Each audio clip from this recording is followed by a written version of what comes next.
Hello, welcome to Conversations with Yemi and Bimbo Davids. It's such a joy to have you join us for this conversation. I would like to appreciate everyone that has subscribed, that has watched, that has liked, that has commented, and also sent in questions.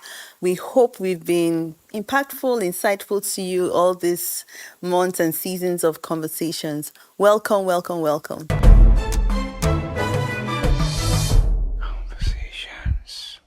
So we're going to be talking about communication and how social media has impacted on our communications in different interactions, relationship, marital, and I'm sure even for work relationships and different interactions. Obviously, we all know that social media has come to stay and it's has impacted on us also positively on our businesses, ministry, personal lives, but also there's a huge impact on communication with couples, married, in even parents, children, and the like. So that's what we're about to talk about, and I'll be posing most of these questions on us as married couples and trusting that will also help people that are struggling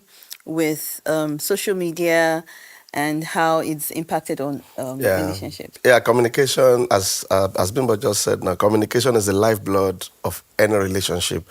I think the problem is not just social media. I think it's the phone itself. We've had our own moments because the moment someone is talking to you and you're not looking at the person in the face and you are chatting, it creates a lot of problems. So I think it's a conversation that people need to have, especially couples. And then parenting too. I've had moments when one of our daughters will be asking me a question and I'm responding, and then she will just say, "Daddy, you're on your phone. You're not listening. You're not listening, Yeah. And I said, oh, okay, sorry. And I put the phone aside and attend to her. And I think, it's happening all over the places and people are not talking about it, but it's like a pandemic. And I think if we don't address it now, years to come, it will be a serious problem that maybe people getting married to their phones. We have marriage ceremonies where people will be getting married to their phones. It's kind of bad where someone, because communication expresses how you value someone. Okay, if your wife is talking to you or your husband, if that value is that this is my husband, that is regardless of who, I mean, this is a phone, regardless of who I'm chatting with or what I'm doing, if I place that value on my child or my husband or my wife, then I ought to be able to, put the phone aside to show that I value this person. I think, and the same with our children.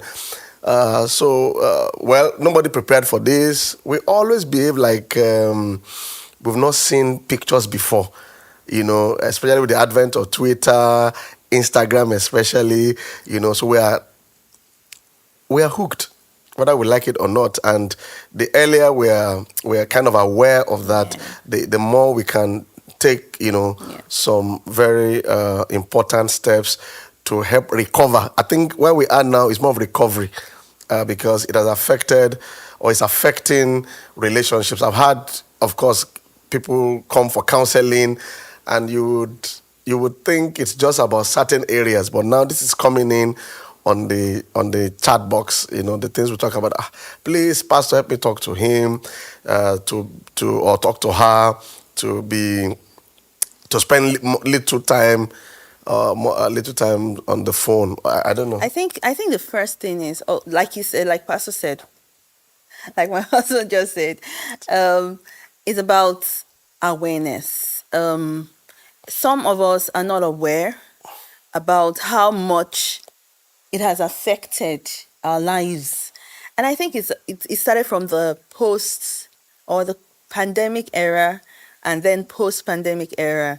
For some people, they do business on their phones. Their work is on their phones. We all got used to working from home using our devices, iPads, phones especially. So then it became the norm because it wasn't as much before the pandemic, and then pandemic happened and everybody realized that, oh, there's a world out there on my phone and it's not as stressful. Talking to someone personally, you can easily talk to somebody on the phone without emotions being involved. It's a bit more passive, I would say. So I guess that's where it started from. Knowing where it started from is also important. So we realized that it's not that using the phones or is bad in that sense, but we now look at the consequences, not just with relationships, not just the communication, even health wise. So it's even a good background to say, put down your phone at some point. Just let it go. Whether the world has always is Survived. there, has always survived. It will keep surviving when the phone is off, and it will continue moving when you're not on social media. So it's just an awareness that, look, this thing is affecting, it's a cycle, because sometimes it gets addictive, right? When you're, especially with social media, you have different things that are going on social media, different conversations, different trends that seem exciting. And it's like I said earlier, it seems easier than having a conversation with somebody, then it becomes stressful. There's passion in it, and everybody just gets, what, let me just face my phone in that sense. Yeah. But then, when we see that, okay, these are the consequences. The world will go on with or without your phone or your device. Just take that time, just understanding that, like he said, the value. If I value my husband, I should be able to let this thing go and spend quality time, because it's about quality, spending quality time. The reason why I think one-on-one conversations are important is because you look into my eyes, you see the Expressions. emotions that I'm exuding and expressing. It just helps with the bond. Even when you have to resolve, you can see that this thing is passionate. This person is passionate about this.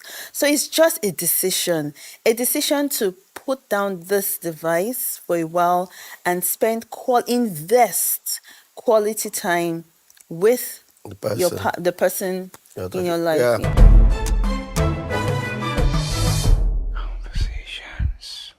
Yeah. Yeah. We're zeroing on communication. So before the phone even came, communication was a problem in most marriages, especially from us men.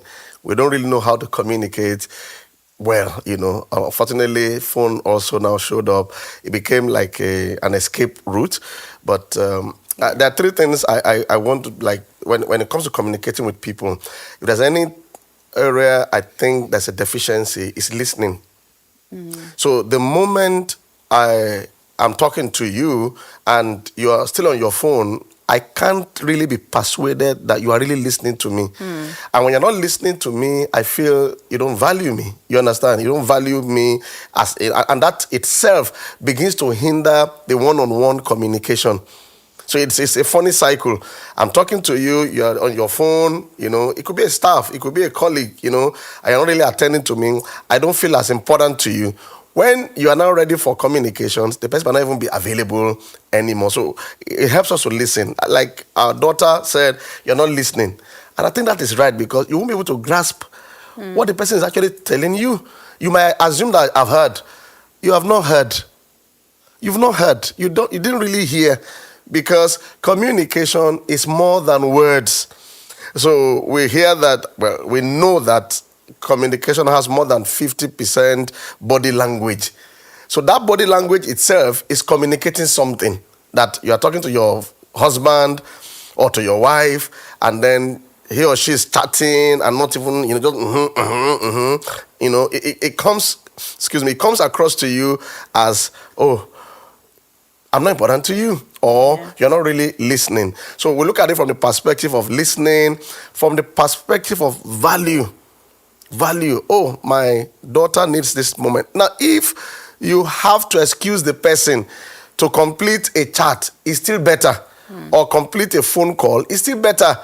Give me just 2 minutes. I want to do this. It shows the value you have for that interaction, and this would help any relationship. How much more marriage? I'm saying it again. Body language. When you interact with people, their body language speaks a lot to you. Words, words just comprise of like 7%. That is low. So don't think you're communicating only with words. Your attitude speaks a lot. Your body language speaks a lot. So beyond even the TV, TV, beyond the phones, even TV, or even work. Sometimes we make the mistake of bringing work home, and in a bit to conclude on the work, you don't attend to your kids or to your spouse. It's going to create a gap that sometimes is hard to fill when we really need to. I think conversations today is to help. Number one, I think our conversations today is to help with that awareness that this is, believe me, it's a pandemic. I don't know how, or whichever other word I can use it, because I've seen people just bend down like this sometimes on their phone for 2 hours. You wouldn't know, just be there talking. Who are you talking to? Sometimes I move to ask her time when she's on the phone. I'm always wondering, who is that person, that is that important? Of course, it's work and people. We deal with people all our lives, But there's that trigger, who is that person that is that important, So we need to be aware of that and begin to make some decisions on time, because we can't allow devices to take people from us. I think it's foolishness.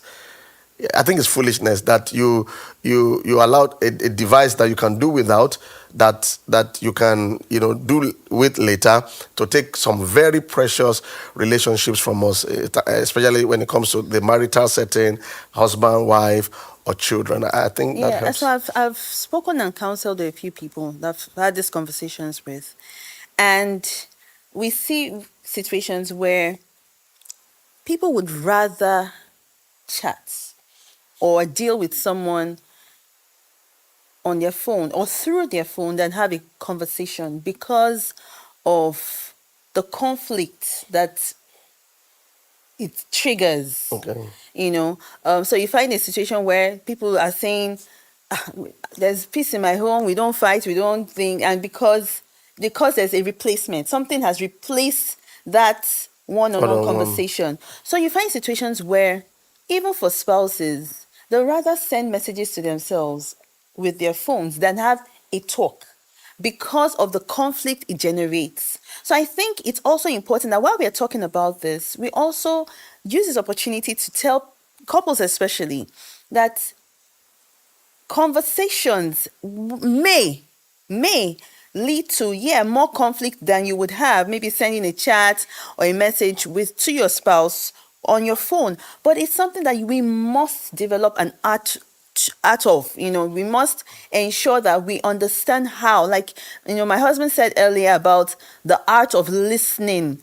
We need to develop that art of communicating, conversing, because ordinarily it's a human thing that when you feel, look, I don't want fights, I don't want No, to. but yeah, Yeah, I so think it's fine. I think it's fine if our wife or husband can send a message through the yeah. Now, phone. It's a what I'm beginning. even saying is that it then becomes a cycle where you are saying that, what, it's easier to do this than to have a one-on-one conversation. But it doesn't mean that it's healthy, because we're talking about healthy communication. Yeah. So yeah, you communicate. Yeah, you've passed your message across. Yeah, there were no passions involved. Yeah, there were no emotions involved. But it doesn't mean that you are closer. So we hear that research has said that the young generation are the most depressed than any other generation, even with technology, because they are not talking.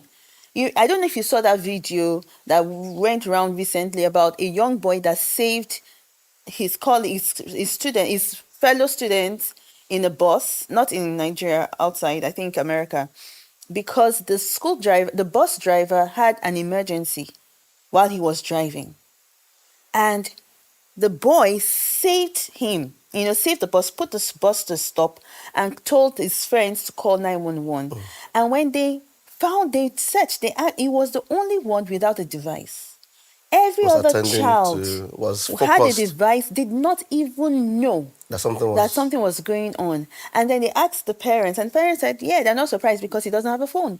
That's fine. That's So he was more aware of his surroundings. So even with this, it just shows that um without a device, not that we can't use it, but it just makes us more aware of my husband's my. feelings, my child's feelings. I can see what they're exuding, even though they're saying something, what they're showing, like you said, body language, because you are having a One-on-one conversation. conversation. Yeah, Yeah. I think, yeah, that starts up the conversation.